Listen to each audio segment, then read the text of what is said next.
বলা যায় তাহলে বলা যায় জিতের সানশাইন সানি। তো এই তো তোমাদের রিলেশনশিপটা নিয়ে কি বলবো, এটা কবে থেকে সম্পর্কটা শুরু এবং ফাইনালি আজকের দিনটাই আসা, কিরকম ছিল পুরো জার্নি? আমি শুধু একটাই শব্দ বলবো যে জীবন আর কিছুই নয়, কিছুটা মানিয়ে নেওয়া, বাকিটা বানিয়ে নেওয়া। এবার ও বলবে যে কোথা থেকে শুরু, কথামৃত থেকেই শুরু, সেই জন্যই বললো জীবন আর কিছুই না, কিছুটা মানিয়ে নাও, বাকিটা বানিয়ে নাও। এটা আমাদের ফ্ল্যাটে গোটা গোটা ভাবে লেখা, ও লিখে একটা সুন্দর একটা আর্ট ফর্ম বাড়িতে চলে আমাদের ফ্ল্যাটে। পরিচালকের প্রেমে পড়াটা কিভাবে, মানে পরিচালককে কোথায় কোথায় দেখেছিল? দুজন দু ফিল্ডের, একদম একদম পরিচালক এবং আমি অ্যাডমিনিস্ট্রেশনে। যদি ভগবান চায়, ভগবানের কপাল, সেটাই আমাদের কপাল। যেভাবে ভগবান আমাদেরকে মিলিয়ে দিয়েছে ওটা না উজ্জ্বলই থাক না। আমি বলছি একজন ধরো ডিরেকশনটা দিচ্ছে, ধরা যায় যে জিদ্দা তোমার জীবনের অনেকগুলো জায়গায় ডিরেকশন দিচ্ছে, তুমি কোন কোন অ্যাডমিনিস্ট্রেশন সামলাচ্ছ? পুরো ওকে হচ্ছে শান্ত রাখা, কিভাবে মাথা ঠান্ডা রেখে কাজ করতে হবে, কিভাবে বিভিন্ন রকমভাবে তোমাকে হেজিটেট করানোর চেষ্টা করা হবে, সেই জায়গাতেও তোমাকে মাথা ঠান্ডা রেখে কাজ করতে হবে। এটাই মেন ডিরেকশনে, যেটা হচ্ছে সবচেয়ে বেশি ইম্পর্টেন্ট। আজকে একটু কি নার্ভাস আজকে?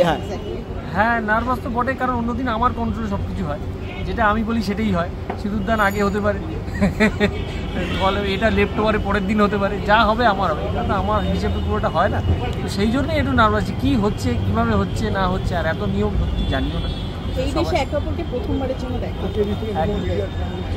এটা হচ্ছে কিছুদিন আগে আমাদের প্রি ওয়েডিং ভিডিও সবাই দেখেছে, সেখানে ক্যাপশন দেওয়া হয়েছিল যে রিল নয় রিয়াল লাইফ। এবং এটা ওর সাথে যখন কথা হচ্ছিল, প্রথম যখন ভিডিওটা এডিট করার পরে আমার কাছে পাঠায়, ওকে আমি জাস্ট একটা জিনিসই বলেছিলাম যে এটা দেখো তোমার কিন্তু রিল লাইফ নয় রিয়াল লাইফ। ওর এই কথাটা খুব ভালো লেগে গেছে। এবং পরে যখন দেখলাম যে সে দিয়েছে ছবিটা, মানে ভিডিওটা, দেখলাম এটাই লিখেছে। বললো সত্যি যে রিল লাইফে হয়তো আমার বহুবার বিয়ে হয়েছে, কিন্তু রিয়াল লাইফে ফাইনালি তোমার সাথেই আমার হচ্ছে। প্রথম ভালোবাসি এই সব কথাটা বলেছিল কে, এবং আর কে দুজনের মধ্যে যে মানে আগে বুঝতেই পেরে গেছিল যে এটা তো হবারই আছে? না না, আমরা দুজনে ডিসাইড করেছিলাম। বেসিক্যালি আমাদের সেই ভালোবাসি সেটা আমরা কাউকে বলি না, আমরা অ্যাকচুয়ালি খুব ভালো বন্ধু, একদম মানে বেস্ট ফ্রেন্ড যাকে বলতে পারো।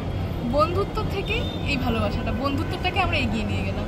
আচ্ছা, তুমি লুকটা নিয়ে কতটা কনসিয়াস ছিলে এবং তুমি কি কি টিপস দিয়েছিলে যে এইটা হতে হবে ওটা হতে হবে? তুমি তোমার একটা ভাস্ট এক্সপিরিয়েন্স রয়েছে অভিনেতা, তারপরে হচ্ছিল পরিচালক। আমি বলেছি, বলিনি তা না, কিন্তু আমি অতটা বলি না, কারণ আমি বিশ্বাস করি অত খুঁত করলে যে কী হয়, অর্গানিক যেটা মন থেকে হয় সেটা নষ্ট হয়ে যায়। আমি বলেছিলাম যে মেকআপ করেছি, মেয়েকে সুন্দর করে বলেছিলাম, ওকেও বলেছিলাম, কিছু রেফারেন্স দিয়েছিলাম, কিন্তু এটা হচ্ছে না, ওটা হচ্ছে না, এনো হচ্ছে না, আমি একদমই করি না, করিও নি।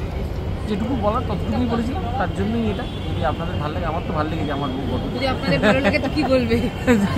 ভালো লেগে তাকে আশীর্বাদ করবেন, না ভালো লাগলেও আশীর্বাদটা অবশ্যই করবেন। না, যদি আজকে ভালোবেসে একে অন্যকে কোনো কথা বলতে চাও, তোমার সিনেমার কোনো লাইন হতে পারে, গানের লাইন হতে পারে, কি বলবে? ওই যে প্রথমেই বললাম, জীবন আর কিছুই নয়, কিছুটা মানিয়ে নেওয়া, বাকিটা বানিয়ে নেওয়া। তার কারণ আমরা যে জীবন শুরু করছি বা যারাই জীবন শুরু করবে, মানিয়ে নিতেই হবে, আর যেটা মানাতে পারবে না সেটা বানিয়েই নিতে হবে।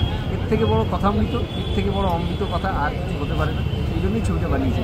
আপাতত কি রান্না করলে না, আমাদের যেটা ও বললো সেটা একদম ঠিক, যে জীবন আর কিছুই নয়, কিছুটা মানিয়ে নেওয়া, বাকিটা বানিয়ে নেওয়া। আমাদের নেক্সট পরবর্তী জীবন আমরা মানিয়ে বানিয়ে একদম সুন্দরভাবে এগিয়ে যাবো। আপাতত কি কাজে ফেরা নাকি হানিমুনে যাওয়া? কোনটা? হানিমুনে যাওয়া, তারপর কাজে, ওটা বিরাট কাজ। আমার মাঝখানে ছোট্ট কথা বলছি, আমার মাঝখানে কাজ রয়েছে, 2 দিন কাজ করার পরে তারপরে যাবো। হানিমুনের প্ল্যানিংটা কোথায় রয়েছে? হানিমুনে ছবি দেখে বোঝো, ছবি যখন শেয়ার হবে তখনই বোঝা যাবে। থ্যাংক ইউ, খুব ভালো থেকো দুজনে। Thank you.